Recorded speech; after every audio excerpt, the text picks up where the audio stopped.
محترم اسلامی بھائیوں، حاضرین جمعہ اور خواتین اسلام، ایک مسلمان کو یہ بات سمجھنا ضروری ہے کہ بحیثیت مسلمان وہ دین کا اتنا علم حاصل کر لے جس سے اس کا ایمان درست ہو سکے، اس کا عقیدہ صحیح ہو سکے، اس کی عبادت اللہ کے رسول صلی اللہ علیہ وسلم کی سنت کے مطابق ہو سکے، وہ حلال و حرام کی تمیز کر سکے، صحیح غلط کی پہچان ان کے اندر آ جائے۔ کم سے کم اتنا علم اس کے اندر آنا چاہیے۔ قرآن کریم سورہ داریات آیت نمبر 56 اللہ نے فرمایا وَمَا خَلَقْتُ الْجِنَّ وَالْإِنسَ إِلَّا لِيَعْبُدُونَ، میں نے جنات اور انسان کو اس لیے پیدا کیا تاکہ وہ میری عبادت کریں۔ اللہ کی عبادت علم کے بغیر ممکن نہیں ہے۔ اللہ کی عبادت کرنے والے دنیا میں بہت سارے لوگ ہیں، عیسائی بھی اللہ کی عبادت کرتے ہیں، لیکن ان کی عبادت علم کے بغیر ہوتی ہے۔ تو لہٰذا ایک مسلمان کے لیے ضروری ہے کہ جب وہ اللہ کی عبادت کرے گا وہ بھی علم کی روشنی میں کرے گا۔ اسے یہ جاننا پڑے گا کہ عبادت کا نبوی طریقہ کیا ہے۔ قرآن کریم سورہ ملک آیت نمبر 2 میں اللہ نے فرمایا الذی خلق الموت والحیات لیبلوکم ایکم احسن عملا، وہی اللہ ہے جس نے موت اور زندگی کو پیدا کیا۔ کیوں؟ لیبلوکم، تاکہ تم کو آزمائے، ایکم احسن عملا، تم میں سے کون اچھا عمل کرتا ہے۔ ذرا بھی اس آیت پر غور کریں تو پتہ چلے گا کہ اچھا عمل کیا ہے، برا عمل کیا ہے، پتہ کیسے چلے گا؟ جب تک آدمی شریعت کا، دین کا علم حاصل نہیں کرے گا اسے یہ پتہ ہی نہیں چلے گا کہ اچھا عمل کیا ہے، برا عمل کیا ہے۔ ورنہ کتنے ایسے لوگ ہیں جو برے اعمال کو ہی اچھا عمل سمجھتے ہیں اور پوری زندگی ان پر بسر ہو جاتی ہے۔ تو لہٰذا ایک مسلمان کے لیے ضروری ہے کہ آدمی دین کے سلسلے میں اس بات کی کوشش کرے کہ بنیادی طور پر اس کو دین کا علم حاصل ہو جائے۔ اور جس آدمی کو دین کی سمجھ حاصل ہو جائے، یہ اس بات کی علامت ہے کہ اللہ رب العالمین اس کے ساتھ بھلائی کا ارادہ کرنا چاہتا ہے۔ صحیح بخاری کی حدیث ہے، حضرت معاویہ رضی اللہ عنہ کہتے ہیں کہ نبی علیہ السلام نے فرمایا من یرد اللہ بہ خیرا یفقہہ فی الدین، اللہ رب العالمین جس کے ساتھ بھلائی کا ارادہ کرنا چاہتا ہے، یفقہہ فی الدین، اس کو دین کی سمجھ عطا کرتا ہے۔ دین کی سمجھ آ جانا، دین کا علم آ جانا، یہ نشانی ہے، علامت ہے کہ اللہ ہمارے ساتھ اچھا معاملہ کرنا چاہتا ہے۔ میرے بھائیو، اسی لیے اسلام نے ہم کو یہ ترغیب دلائی کہ آدمی دین کے سلسلے میں محنت کرے، کوشش کرے، اور وہ اللہ کے گھر میں آ کر جہاں وہ صلاۃ ادا کرتا ہے، جمعہ کی صلاۃ کا اہتمام کرتا ہے، وہ اس بات کی کوشش کرے کہ اسی مسجد کے اندر وہ دین کے علم حاصل کرنے کے لیے اپنے آپ کو تیار رکھے، اور اس کی فضیلت بیان کی گئی۔ صحیح مسلم کی حدیث ہے، حضرت ابو ہریرہ کہتے ہیں کہ نبی صلی اللہ علیہ وسلم نے فرمایا مجتمع قوم فی بیت من بیوت اللہ یتلون کتاب اللہ ویتدارسونہ بینہم الا نزلت علیہم السکینہ وغشیتہم الرحمہ وحفتہم الملائکہ وذکرہم اللہ فی من عندہ ومن بطأ بہ عملہ لم یسرع بہ نسبہ۔ اللہ کے نبی صلی اللہ علیہ وسلم نے فرمایا جب بھی کوئی قوم اللہ کے گھروں میں کسی ایک گھر میں جمع ہوتی ہے، یتلون کتاب اللہ، وہ اللہ کی کتاب کی تلاوت کرتے ہیں، وَيَتَدَارَسُونَهُ بَيْنَهُمْ، اور اس کا درس لیتے ہیں، اسی کتاب کی تعلیم حاصل کرتے ہیں، تو اس کا فائدہ کیا ہوگا؟ إِلَّا نَزَلَتْ عَلَيْهِمُ السَّكِينَةُ، اللہ کے گھر میں بیٹھ کر قرآن کریم کی تلاوت کرنا اور قرآن کریم کو سیکھنا، فضیلت کیا؟ إِلَّا نَزَلَتْ عَلَيْهِمُ السَّكِينَةُ، ان کے اوپر سکینت کا نزول ہوتا ہے، پہلا فائدہ۔ دوسرا فائدہ وغشیتہم الرحمہ، اللہ کی رحمت اسے ڈھانپ لیتی ہے۔ تیسرا فائدہ وحفتہم الملائکہ، فرشتے اسے گھیر لیتے ہیں۔ اور فضیلت چوتھی فضیلت وذکرہم اللہ فی من عندہ، اللہ رب العالمین ایسے علم حاصل کرنے والے، مسجد میں بیٹھ کر قرآن کریم کی تلاوت کرنے والے کا ذکر اپنے مقربین میں کرتا ہے، یعنی فرشتوں کے سامنے کرتا ہے۔ میرے بھائیو، کیا فضیلت ہے کہ آدمی اللہ کے گھر میں بیٹھ کر جب وہ علم حاصل کرے گا تو چاروں طرف سے اللہ کی رحمت اسے حاصل ہو رہی ہے۔ اور آخر میں یہ تنبیہ کی گئی، یہ وارننگ دی گئی، یہ بتایا گیا وَمَن بَطَّ بِهِ عَمَلُهُ، جس کا عمل اس کو پیچھے کر دے، لَمْ يُسْرِعْ بِهِ نَسَبُهُ، اس کا نسب، اس کا خاندان اسے آگے نہیں بڑھا سکتا۔ جو دین سے دور ہوں، عمل سے دور ہوں، چاہے وہ شیخ خاندان سے ہوں، چاہے وہ سید خاندان سے ہوں، ان کا نسب انبیاء سے مل جائے، ان کا نسب اولیاء سے مل جائے، اس کا نسب، اس کا خاندان، اس کی نسبت اس کو آگے نہیں بڑھا سکتے، کیونکہ اس کو علم نہیں ہے۔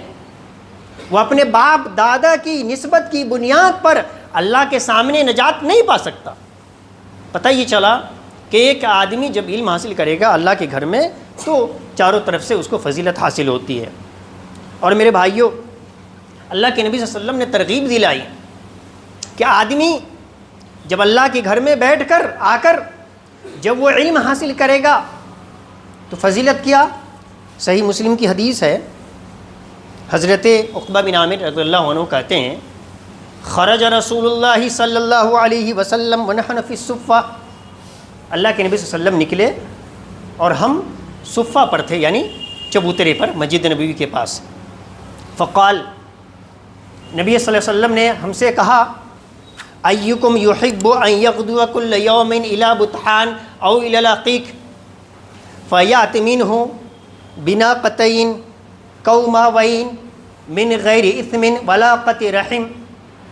اللہ کے نبی صلی اللہ علیہ وسلم نے ہم سے کہا تم میں سے کون سا شخص ہے جو اس بات کو پسند کرتا ہے کہ وہ روزانہ صبح کے وقت میں عقیق اور بطحان جو مدینی کی وادی کا نام ہے اس میں جائے، فیات منہ بناقتین قوماوین، دو کوہانوں والی اونٹنیاں لے کر آئے، من غیر اثم، بغیر کسی گناہ کے، ولا قطع رحم، بغیر قطع رحمی کے، فری میں لے کر آئے، جائے اس وادی کے اندر دو اونٹنیاں لے کر آئے۔ اور اونٹنیاں کیسی؟ عرب کے اندر جس کے کوہان بڑے ہوتے تھے اس اونٹنیوں کی قیمت بھی زیادہ ہوا کرتی تھی۔ تو صحابہ نے کہا نحب ذالک، اے اللہ کے نبی صلی اللہ علیہ وسلم ہم اس بات کو پسند کرتے ہیں کہ ہم کو وہاں سے بغیر کسی محنت اور کوشش کے اونٹنیاں مل جائے۔ تو اللہ کے نبی صلی اللہ علیہ وسلم نے فرمایا افلا یغدو احدکم الی المسجد فیعلم او یقرأ آیتین من کتاب اللہ، پھر تم میں سے ایک شخص کیوں نہیں صبح کے وقت میں مسجد جائے، مسجد آئے، فیعلم او یقرأ آیتین من کتاب اللہ عز وجل خیر لہ من ناقتین، کیوں نہیں تم میں سے ایک آدمی مسجد آتا ہے صبح کے وقت میں، فیعلم، اور وہ دو آیتیں سیکھے یا دو آیتوں کی تلاوت کرے قرآن کی۔ اللہ کے نبی نے فرمایا خیر لہ من ناقتین، مسجد کے اندر آ کر قرآن کریم کی دو آیتیں سیکھنا یا قرآن کریم کی دو آیتوں کی تلاوت کرنا خیر لہ من ناقتین، اس کے لیے دو کوہانوں والی اونٹنیوں سے بہتر ہے۔ وثلاث خیر لہ من ثلاث، تین آیتیں سیکھے گا، تین آیتوں کی تلاوت کرے گا تو آپ نے فرمایا کہ تین اونٹنیوں سے بہتر ہے۔ واربعون خیر لہ من اربع، آپ نے فرمایا اگر چار آیتیں سیکھے گا تو چار اونٹنیوں سے بہتر ہے۔ ومن اعدادہن من الابل، اور جتنی آیتیں سیکھے، جتنی آیتوں کی تلاوت کرے اتنی اونٹنیوں سے بہتر ہے۔ میرے بھائیو ذرا تصور کریں اللہ کی کتاب کی ایک آیتیں سیکھنا، ایک آیت کی تلاوت کرنے کی حدیث میں کیا فضیلت بیان کی گئی۔ دنیاوی طور پر ہم دیکھیں، اگر حکومت کی کوئی اسکیم آ جائے، گورنمنٹ کی کوئی فری راشن مل جائے کہ بھائی تم کو فری میں 100 کلو اناج ملے گا، اتنے لاکھ کا فری تم کو فلاں چیز ملے گی، وہ بھی صبح کے وقت میں اگر اعلان ہو جائے، میرے بھائیو ذرا بتائیں تو صحیح، کون سا مرد ہے، کون سا شخص ہے، کون سی عورت ہے جو اس اسکیم کو حاصل کرنے کے لیے کوشش نہیں کریں گے؟ لمبی لائن لگ جائے گی، لمبی قطار لگ جائے گی، لیکن جب دین کا معاملہ ہے، علم کا معاملہ ہے، قرآن کا معاملہ ہے، شریعت کا معاملہ ہے، آخرت کا معاملہ ہے، ہم کہاں ہیں؟ کتنے کو توفیق نصیب ہوتی ہے، کتنے کو یہ فکر ہوتی ہے کہ وہ واقعی اللہ کی قرآن کی تلاوت کرے، اللہ کے قرآن کو سیکھنے کی کوشش کرے۔ نبی علیہ السلام نے مثال دے کر سمجھایا کہ تم کو اللہ کے گھر میں آ کر قرآن کریم کی تلاوت کرنی چاہیے۔ اور میرے بھائیو یہی نہیں، جو آدمی مسجد میں آ کر کوئی علم حاصل کرتا ہے، دوسری فضیلت، المعجم الکبیر طبرانی کی حدیث ہے، حضرت ابو امامہ کہتے ہیں کہ نبی صلی اللہ علیہ وسلم نے فرمایا، من غدا الی المسجد لا یرید الا یتعلم خیرا او یعلمہ کان لہ کاجر حاج تاما حجتہ۔ جو آدمی صبح کے وقت میں مسجد آئے، مقصد کیا ہے؟ الا یتعلم خیرا او یعلمہ، تاکہ وہ کسی کو خیر کی تعلیم دے یا وہ خیر سیکھے، دین کا علم حاصل کرے یا کسی کو سکھائے۔ کتنی فضیلت! کان لہ کاجر حاج تاما حجتہ، اس حج کے برابر ثواب اس کو ملے گا جو حج اللہ رب العالمین قبول کرتا ہے۔ ایک مکمل حج کے برابر ثواب ہے اگر آدمی مسجد آتا ہے اس لیے تاکہ وہ دین کا علم کسی کو سکھائے یا خود وہ سیکھنے کی کوشش کرے۔ میرے بھائیوں یہ ترغیب ہے، یہ ہم کو ابھارا گیا حدیث میں کہ آدمی دین کے سلسلے میں اپنے آپ کو کس طریقے سے تیار رکھے۔ اور صحابہ کرام کا طریقہ کیا تھا علم حاصل کرنے کے سلسلے میں، ان کا اسوہ ہمیں کیا بتلاتا ہے؟ ایک مثال پیش کروں گا، صحیح بخاری کی حدیث ہے، حضرت عمر کہتے ہیں رضی اللہ عنہ، کنت انا وجار لی من الانصار فی بنی امیۃ بن زید وہی من عوال المدینہ وکننا نتناوب ان نزول علی رسول اللہ صلی اللہ علیہ وسلم ینزل یوما وانزل یوما فاذا نزلت جئته بخبر ذلك اليوم من الوحی وغیرہ واذا نزل فعل مثل ذلك۔ حضرت عمر بن خطاب رضی اللہ عنہ کہتے ہیں کہ میں اور میرا ایک انصاری پڑوسی جو بنی امیہ بن زید، ایک مدینہ کے گاؤں کا رہنے والا تھا، جو مدینہ کی اونچائی پر، مدینہ کے علاقے میں وہ اونچا گاؤں تھا، کہتے ہیں کہ وہ شخص انصاری اور میں، ہم دونوں نے آپس میں یہ تہیہ کیا، ارادہ کیا، ہم نے باری لگائی۔ کیا طریقہ تھا؟ کہا وَكُنَّا يَنزِلُ يَوْمًا وَأُنزِلُ يَوْمًا، ایک دن میں اللہ کے نبی کے پاس رہوں گا صلی اللہ علیہ وسلم، ایک دن تم نبی علیہ السلام کے پاس رہو، باری لگا رہے ہیں۔ فکر دیکھیں، کاروبار بھی ہے، بزنس بھی ہے، دنیاوی کام بھی ہے، مگر فکر کیا ہے؟ اللہ کے نبی صلی اللہ علیہ وسلم صحابہ کرام کو دین کی تعلیم دے رہے ہیں، میں وہاں سے غائب ہوں، ہم کو کیسے علم حاصل ہوگا؟ طریقہ اپنایا کہ ایک دن تم رہو گے، میں نہیں، میں رہوں گا، تم نہیں، ہوگا کیا؟ فَإِذَا نَزَلْتُ جِئْتُهُ بِخَبْرِ ذَلِكَ الْيَوْمِ، جس دن میں رہوں گا اس دن نبی علیہ السلام جو بھی دین کی بات بتلائیں گے وحی کے سلسلے میں یا اور دوسری باتیں تو میں تم کو بتلا دوں گا۔ جس دن میں نہیں رہوں گا تم رہو گے، وہ اللہ کے نبی صلی اللہ علیہ وسلم کی دین کی تعلیمات، وہ شریعت کی معلومات ہمارے غیر حاضری میں جب تم کو پتہ چلے تم مجھے بتلا دینا۔ میرے بھائی ذرا تصور کریں صحابہ کرام کا جذبہ، صحابہ کرام کی فکر دین کے سلسلے میں، اسلام کے سلسلے میں، ایمان کے سلسلے میں اور شریعت کے سلسلے میں کتنی فکر ہے۔ دنیاوی کام کاج چھوڑ نہیں رہے ہیں، اسی دنیاوی کام کاج کرتے ہوئے بھی فکر ہے کہ ہم کو دین کا علم حاصل ہو جائے۔ اور میرے بھائیوں، صحابہ کرام کا دین کے سلسلے میں، قرآن کے سلسلے میں طریقہ کیا تھا اور ہمارا طریقہ کیا ہے؟ صحیح بخاری کی حدیث ہے، حضرت برہ بن عازب کہتے ہیں اول من قدم علینا من اصحاب النبی صلی اللہ علیہ وسلم مصعب بن عمیر وابن ام مکتوم فجعل یقرئان القرآن۔ حضرت برہ بن عازب کہتے ہیں سب سے پہلے مدینہ میں آنے والے حضرت عبداللہ بن مکتوم تھے اور مصعب بن عمیر تھے۔ اللہ کے نبی صلی اللہ علیہ وسلم کی ہجرت کرنے سے پہلے کی بات ہے، نبی صلی اللہ علیہ وسلم نے ان دونوں صحابہ کرام کو بھیجا مدینہ کے اندر، جاؤ لوگوں کو اسلام کی تعلیم دو، لوگوں کو دین سکھاؤ۔ تو حضرت برہ بن عازب کہتے ہیں کہ سب سے پہلے یہ دو صحابی آئے مدینہ کے اندر، اور میرے بھائیو ذرا تصور کریں وہ دونوں صحابہ کرام کا کام کیا تھا۔ ابھی مدینہ کے اندر سارے لوگ ایمان والے نہیں ہوئے تھے، ابھی اسلام پھیل رہا تھا، شروعات کی بات ہے، ابتدائی دور ہے، لیکن کہتے ہیں فجعل یقرئان القرآن۔ یہ دو صحابہ آئے ہمارے پاس، حضرت مصعب بن عمیر، عبداللہ بن مکتوم، اور ان لوگوں نے کیا کیا؟ فجعل یقرئان القرآن، انہوں نے ہم کو قرآن سکھانا شروع کیا۔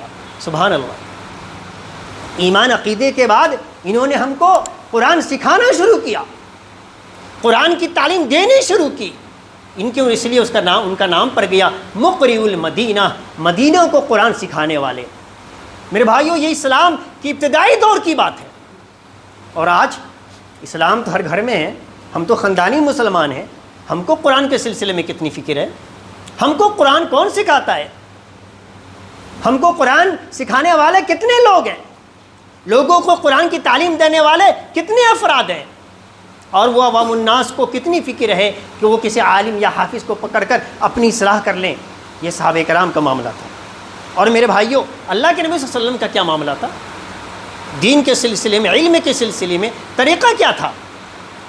مسند احمد کی حدیث ہے، حضرت عبادہ بن صامت کہتے ہیں کان رسول اللہ صلی اللہ علیہ وسلم یشغل، اللہ کے نبی صلی اللہ علیہ وسلم بہت زیادہ مشغول رہا کرتے تھے۔ فَإِذَا قَدِمَ رَجُلٌ مُهَاجِرٌ عَلَى رسول اللہ صلی اللہ علیہ وسلم، جب اللہ کے نبی صلی اللہ علیہ وسلم کے پاس کوئی شخص مکہ سے مدینے کی جانب ہجرت کر کے آتا تو اللہ کے نبی صلی اللہ علیہ وسلم کیا کرتے؟ دفعہ الی رجل منا یعلمہ القرآن، اس شخص کو ان کے حوالے کر دیتے، اس صحابی کے جو ان کو قرآن کی تعلیم دیتے، قرآن سکھاتے۔ اللہ کے نبی صلی اللہ علیہ وسلم اس مہاجر صحابی کو یوں نہیں چھوڑتے، اپنی مشغولیت کے باوجود ان کی تعلیم کا انتظام کرتے۔ پتہ یہ چلا کہ اسلام نے یہ دین کے سلسلے میں ہم کو یہ تعلیم دی ہے، سکھایا ہے کہ کس طریقے سے آدمی دین کے سلسلے میں کتنا فکر مند ہونا چاہیے، اور یہ دین کا علم، شریعت کا علم حاصل کیسے ہوگا، اس کی بھی وضاحت حدیث میں بیان کی گئی۔ صحیح بخاری کی حدیث ہے، نبی علیہ السلام نے فرمایا انما العلم بالتعلم، علم حاصل کیسے ہوگا؟ علم حاصل ہوگا تعلیم اور تعلم سے، کہ آدمی پہلے شاگرد بنے، استاد کے سامنے جائے اور باضابطہ طور پر سیکھنے کی کوشش کرے، جیسا کہ پہلے زمانے میں ہوا کرتا تھا۔ علم حاصل کیسے ہوگا؟ المعجم الکبیر طبرانی کی حدیث ہے، حضرت معاویہ کہتے ہیں کہ اللہ کے نبی صلی اللہ علیہ وسلم کو میں نے فرماتے ہوئے سنا یا ایھا الناس علم العلم بالتعلم، اے لوگو علم حاصل ہوگا تعلم سے، سیکھنے سے، والفقہ بالتفقہ، اور فقہ کیسے حاصل ہوگا؟ تفقہ سے، فقہ حاصل کرنے سے۔ وَمَن يُرِدِ اللَّهُ بِهِ خَيْرًا يُفَقِّهْهُ فِي الدِّينِ، اللہ رب العالمین جس کے ساتھ بھلائی کا ارادہ کرتا ہے اس کو دین کی سمجھ دیتا ہے۔ وَإِنَّمَا يَخْشَى اللَّهَ مِنْ عِبَادِهِ الْعُلَمَاء، اور اللہ سے ڈرنے والے حقیقی طور پر تو اہل علم ہی ہیں۔ پتہ یہ چلا کہ دین کا علم، شریعت کا علم حاصل کیسے ہوگا۔ ایک آدمی دین کے سلسلے میں کیسے حاصل کرے گا؟ کم سے کم اس کو ایمان کی، عقیدے کی تعلیم تو آنی چاہیے، تاکہ اس کی عبادت صحیح ہو سکے، اس کا دین صحیح ہو سکے، اس کا ایمان صحیح ہو سکے، اس کی آخرت میں نجات ہو سکے۔ میرے بھائیوں، صرف چند کتابیں پڑھنے سے، چند ویڈیوز دیکھنے سے علم حاصل نہیں ہوگا، علم حاصل نہیں ہوگا۔ ورنہ میں آپ کو کھلے لفظوں میں بتانا چاہتا ہوں کہ آپ اپنی زندگی کے پورے 1 سال کی بات نہیں کر رہا ہوں، 10 سال 15 سال 20 سال کا ریکارڈ نکال کے دیکھیں، 5 سال کا ریکارڈ نکال کے دیکھیں، ہم نے کتنے ویڈیوز دیکھے ہیں، کتنے بیانات سنے ہیں، کتنے لوگوں کا کہ بیانات ہم سننے کی کوشش کرتے ہیں۔ آج تک ہم کو قرآن پڑھنا آیا؟ کتنی صورتیں یاد ہیں میرے بھائیوں؟ دعائیں کتنی یاد ہیں؟ عقیدے کی کتنی معلومات ہے؟ اور صبح شام کے اذکار ہم کو کتنے یاد ہیں؟ اگر آپ جائزہ لیں گے، محاسبہ کریں گے تو پتہ چلے گا کہیں نہ کہیں ہم علم سے اور دین سے دور ہیں۔ اور میرے بھائیوں، صحابہ کرام کس طریقے سے دین کے سلسلے میں لوگوں کو ترغیب دلایا کرتے تھے۔ ایک واقعہ بیان کر کے اپنی بات کو ختم کروں گا کہ المعجم الاوسط کی حدیث ہے، حضرت ابو ہریرہ کہتے ہیں انہ مر بسوق المدینہ، ان کا گزر مدینہ کے بازار سے ہوا، فوقف علیہا، حضرت ابو ہریرہ رضی اللہ عنہ اس بازار کے اندر کھڑے ہو گئے، فقال یا اہل السوق ما اعجزکم، کہا اے بازار والو تمہیں کس چیز نے عاجز کر دیا ہے؟ قالوا وما ذاک یا ابا ہریرہ، لوگوں نے پوچھا اے ابو ہریرہ آخر بات کیا ہے؟ قال ذاک میراث رسول اللہ صلی اللہ علیہ وسلم یقسم، اللہ کے نبی صلی اللہ علیہ وسلم کی وراثت لوگوں کے اندر تقسیم ہو رہی ہے۔ قالوا وأین وانتم ہا ہنا لا تذهبون فتأخذون نصیبکم منہ، نبی علیہ السلام کی وراثت تقسیم ہو رہی ہے، تم یہاں پر بیٹھے ہو، اپنا حصہ جا کر لیتے کیوں نہیں؟ قالوا وأین ہوا یا ابا ہریرہ، کہا اللہ کے نبی صلی اللہ علیہ وسلم کی وراثت تقسیم ہو رہی ہے، وہ وراثت کی تقسیم کدھر ہو رہی ہے؟ کہا فی المسجد، کہا وہ تو وراثت کی تقسیم مسجد کے اندر ہو رہی ہے۔ فخرجوا سراعا الى المسجد، وہ بازار والے، مارکیٹ والے وہ دوڑے دوڑے آئے مسجد کے اندر۔ قالوا حتی رجعوا، حضرت ابو ہریرہ اسی بازار کے اندر کھڑے رہے یہاں تک کہ وہ لوگ مسجد گئے، پھر واپس آئے۔ فقال لهم ما لكم، حضرت ابو ہریرہ نے پوچھا اے لوگو آخر ہوا کیا؟ فقال لهم ابو ہریرہ اتینا المسجد، ان لوگوں نے کہا ہم مسجد کے اندر گئے تھے، جانے کے بعد فلم نری فیہ شیء یقسم، وہاں تو ہم نے کچھ نہیں دیکھا کہ نبی علیہ السلام کی وراثت تقسیم کے سلسلے میں ایسا کوئی معاملہ نہیں ہے۔ قالوا بلا، پھر صحابی نے پوچھا اما رأیتم فی المسجد احدا، یہ بتاؤ تم نے مسجد کے اندر کسی شخص کو دیکھا؟ قالوا بلا، ہاں کہا ہم نے دیکھا ہے۔ کہا کس کو دیکھا؟ کہا رأینا قوما یصلون، ان مارکیٹ والے نے کہا ہم مسجد گئے، دیکھا چند ایسے لوگ ہیں جو صلاۃ ادا کر رہے ہیں، وقوما یقرؤون القرآن، چند ایسے لوگ ہیں جو قرآن کریم کی تلاوت کر رہے ہیں، وقوما یتذاکرون الحلال والحرام، کچھ ایسے بھی لوگ ہیں جو حلال و حرام کا آپس میں مذاکرہ کر رہے ہیں۔ فقال لهم ابو ہریرہ، کہا یہ سب دیکھا؟ کہا ہاں۔ حضرت ابو ہریرہ نے کہا ویحکم، تم پر افسوس ہے، ذاک میراث رسول اللہ صلی اللہ علیہ وسلم، ارے یہی تو نبی علیہ السلام کی میراث ہے، یہ علم ہی نبی علیہ السلام کی میراث ہے جو اسی مسجد کے اندر تقسیم ہو رہی ہے۔ کیوں؟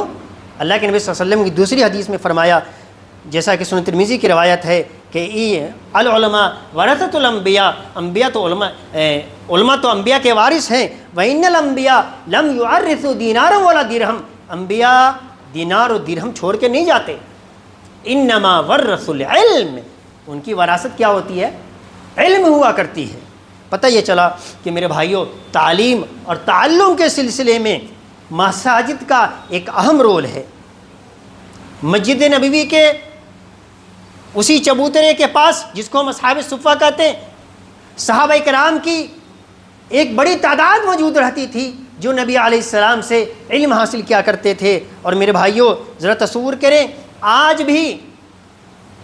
بھی بعض عرب ممالک کی مساجد میں یہ تعلیم اور تعلم کا ایک خاصا انتظام ہوتا ہے، چند ایسے حلقے لگتے ہیں جہاں پر لوگ قرآن کریم سیکھتے ہیں، ناظرہ قرآن کریم کا اہتمام ہوتا ہے، چند ایسے حلقے لگتے ہیں جہاں پر لوگ قرآن کو حفظ کرتے ہیں چند ایسے بھی حلقے لگتے ہیں جہاں پر حدیث کی تعلیم دی جاتی ہے، چند ایسے بھی اسی مسجد کے احاطے میں چند ایسے بھی لوگ ہوتے ہیں جو قرآن کریم کی تفسیر سیکھنے کی کوشش کرتے ہیں، طلباء کی ایک بڑی تعداد موجود رہتی ہے، مگر افسوس ہمارے یہاں مساجد لاکھوں نہیں کروڑوں میں بن جاتی ہے، لیکن وہ کروڑوں روپیہ خرچ کرنے کے باوجود بھی نتیجہ کیا ہے، رزلٹ کیا ہے؟